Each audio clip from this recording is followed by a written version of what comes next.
तो मेरे पास है ये रेलवे के जीके जीएस की बुक, जो कि किरण पब्लिकेशन की है। ये 2024 एडिशन है।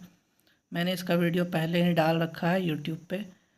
बहुत सारे लोगों ने इसका पीडीएफ मांगा है, बट इतनी मोटी बुक है, इस सारे बुक का पीडीएफ लेना बहुत ही बनाना बहुत ही मुश्किल है। तो मैंने सोचा कि क्यों ना इसके डेली 25-25 क्वेश्चन कराया जाए। तो मैं आज इसका 25 क्वेश्चन कराऊंगा। तो आज हम प्राचीन भारत का इतिहास से शुरुआत करेंगे।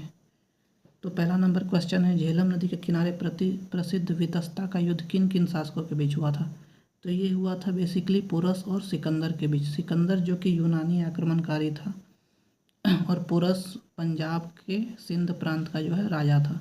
दोनों के बीच जो है 326 ईसा पूर्व में झेलम नदी के किनारे युद्ध हुआ था, जिसमें पोरस जो है हार गया था। तो इसका आंसर ऑप्शन नंबर 2 हो जाएगा। दूसरा नंबर क्वेश्चन है, भारतीयों के लिए महान सिल्क मार्ग किसने आरंभ करवाया था? तो ये करवाया था कनिष्क ने। तो इसका आंसर 1 सही है। कनिष्क जो कि कुषाण वंश का शासक था। तीसरा नंबर क्वेश्चन है, जादू टोना का अध्ययन किस वेद में किया गया जाता है? तो जादू टोना का अध्ययन जो है अथर्ववेद में किया जाता है। ठीक है। यजुर्वेद में बेसिकली क्या होता है कि उसमें क्रियाकर्म से रिलेटेड है यजुर्वेद। ऋग्वेद जो है ऋचाओं से रिलेटेड है। सामवेद जो है गाना से रिलेटेड है, गीत संगीत से। जो सारे गामा पा निशा वो जो संगीत का लिया गया है ना, सुर 7 सुर, वो सामवेद से ही लिया गया है। चौथा क्वेश्चन पे आते हैं, निम्नलिखित में से कौन सा स्थल भारत में नहीं है? ठीक है। तो हड़प्पा जो है वो भारत में नहीं है, वो पाकिस्तान प्रांत में है। कालीबंगा कहाँ है? कालीबंगा राजस्थान में है। रंगपुर कहाँ है? रंगपुर जो है अहमदाबाद में है। रोपड़ जो है पंजाब में है। ठीक है। तो इसका ऑप्शन नंबर 1 सही है। क्वेश्चन नंबर 5, अशोक ने इन सभी में से कौन सा धर्म अपनाया था? तो अशोक ने बौद्ध धर्म अपनाया था। 6 नंबर क्वेश्चन है, सारनाथ में किस सम्राट का स्तंभ है? तो सेम वही अशोक का स्तंभ है सारनाथ में।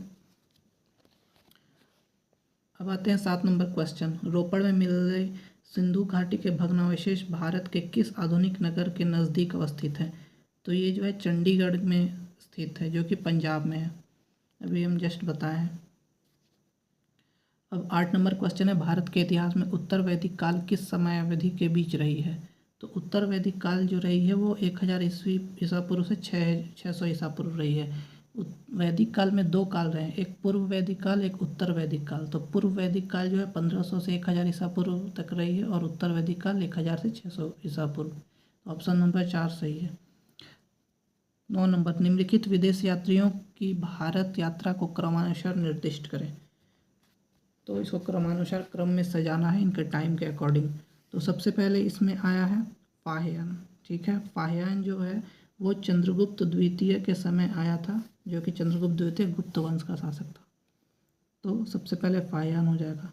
इसके बाद दूसरा हो जाएगा हेनसांग। हेनसांग जो है हर्षवर्धन के टाइम आया था, तो इसके बाद हो जाएगा हेनसांग। फिर उसके बाद आया था टॉमस रो। टॉमस रो जो आया था वो जहांगीर के समय 1615 ईस्वी में आया था, व्यापारिक छूट प्राप्त करने आया था।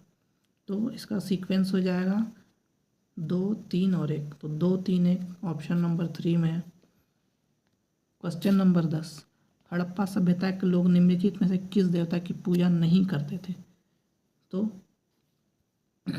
तो ये जो है विष्णु की पूजा नहीं करते थे। ठीक है। तो ऑप्शन नंबर बी सही हो जाएगा। 11 नंबर क्वेश्चन, सिंधु घाटी सभ्यता के लोग डैश की पूजा करते थे?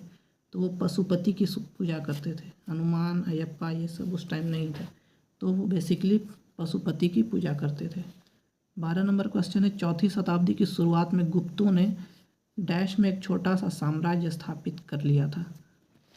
तो इसका आंसर हो जाएगा मगध।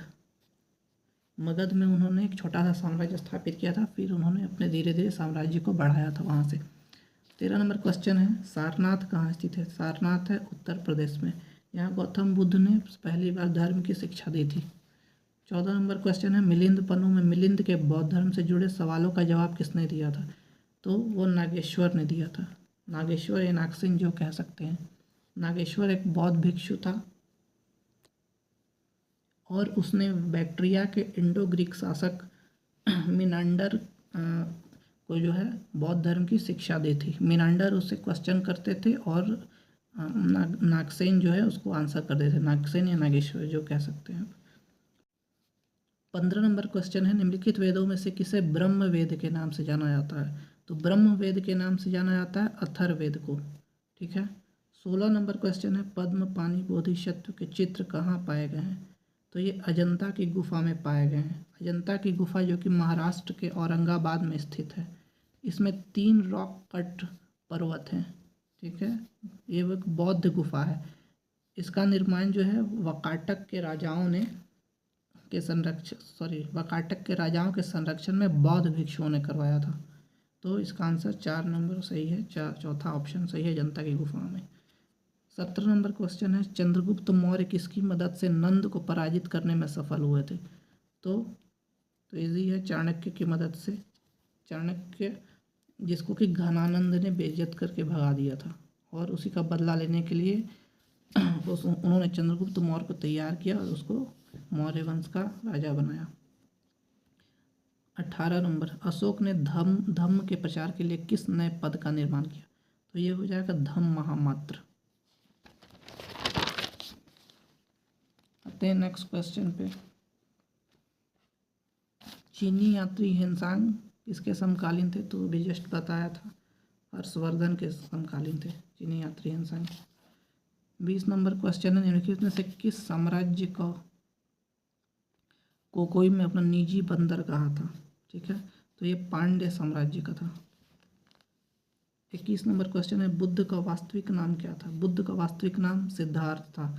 हम ज़्यादा डिटेल्स नहीं बता रहे हैं क्योंकि डिटेल्स बताने के बाद बहुत बोरिंग लगने लगेगा।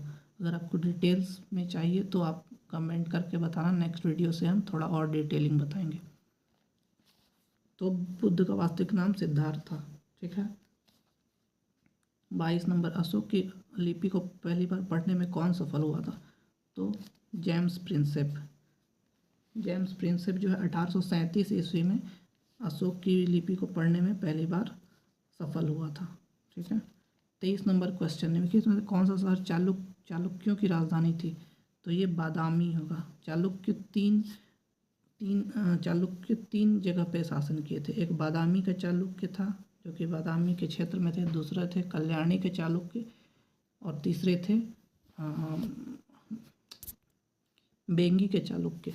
तो बादामी यहाँ पे सही ऑप्शन होगा। 24 नंबर, निम्नलिखित में से किसने प्रसिद्ध महाकाव्य किरातार्जुनीयम लिखा है? तो ये भारवी ने लिखा है। भारवी जो कि पल्लव राजा नरसिंह वर्मन के दरबार में रहते थे। ठीक है। 25, विजयालय जो चोल वंश का संस्थापक था वो पहले सामंत था। तो ये पल्लव का सामंत था विजयालय। तो आज हमारा 25 क्वेश्चन ख़त्म होता है। अगर इससे रिलेटेड कोई आपको प्रॉब्लम होता है तो आप कमेंट कर सकते हैं और प्लीज़ लाइक एंड सब्सक्राइब कर देना अगर वीडियो पसंद आया तो। Thank you.